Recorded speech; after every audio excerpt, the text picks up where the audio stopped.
C'est une drôle de machine sur laquelle cet ingénieur travaille depuis près de 20 ans. Une presse qui réduit les déchets des stations de traitement des eaux en déshydratant les boues d'épuration.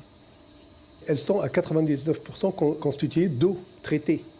Donc la première chose à faire, c'est d'enlever le maximum d'eau pour réduire les volumes et pouvoir les transporter, les valoriser, que ce soit en épandage, en compostage et maintenant de plus en plus en méthanisation, c'est-à-dire on produit de l'énergie, du biométhane avec les boues.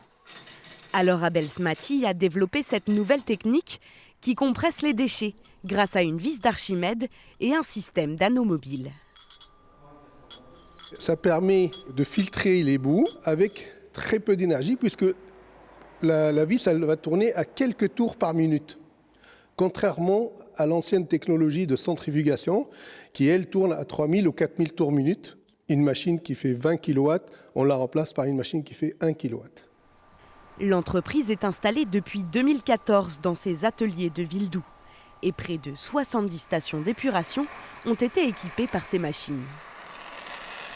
Techniquement, au niveau de la soudure, il faut que ce soit étanche, il faut que ce soit très résistant. Plutôt que de l'acheter, il vaut mieux qu'on la conçoive nous-mêmes parce qu'une pièce comme ça de commerce, c'est vraiment, ça nous semble trop cher par rapport au coût de fabrication qu'on arrive à la sortir ici. De nouvelles perspectives s'offrent désormais à l'entreprise.